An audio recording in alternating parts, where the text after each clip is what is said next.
vendredi 31 mars, Sophie Binet a créé la surprise en étant élue secrétaire générale de la CGT, prenant la succession de Philippe Martinez.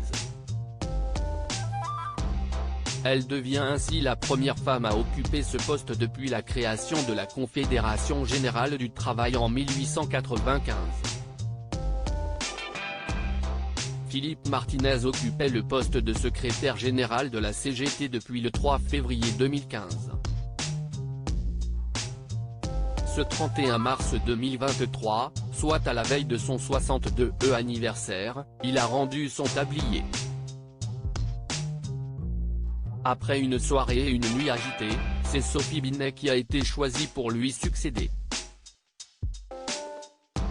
Et ce, notamment, au détriment de la candidature de Marie Buisson, candidate de la direction sortante, qui a été rejetée par le comité confédéral national, le parlement du parti.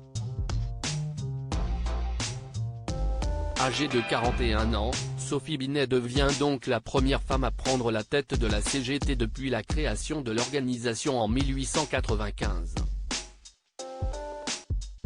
Avant cette élection, elle occupait le poste de secrétaire générale de l'UGIC, Union Générale des Ingénieurs, Cadres et Techniciens CGT, depuis 2018. À ce poste, elle s'est beaucoup engagée pour l'amélioration de la loi visant à protéger les lanceurs d'alerte, adoptée en février 2022. Un profil qui tranche avec ceux des anciens patrons de la CGT. Sophie Binet est aussi très engagée sur les questions environnementales et sur l'égalité homme-femme. Elle est d'ailleurs membre du Haut Conseil à l'égalité entre les femmes et les hommes, instance indépendante créée en 2013.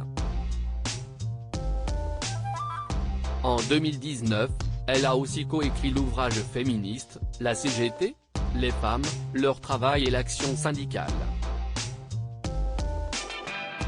Lors de ses études de philosophie à l'université de Nantes, dont les années 2000, elle a milité au sein de l'UNEF et a été élue plusieurs fois au CNSE, le Conseil national de l'enseignement supérieur et de la recherche. Après ses études, elle a travaillé en tant que conseillère principale d'éducation au Blanc-Ménil, mais aussi à Marseille. Issue d'une formation de cadre, elle tranche avec le profil ouvrier qui accompagne traditionnellement le patron de la CGT.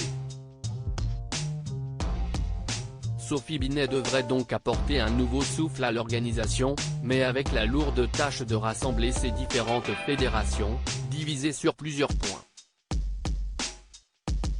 Elle obtient par ailleurs le poste de secrétaire général en pleine lutte contre la réforme des retraites. Elle devrait donc participer, dans quelques jours, à une réunion de l'intersyndicale organisée à Matignon, à l'invitation de la première ministre Elisabeth Borne.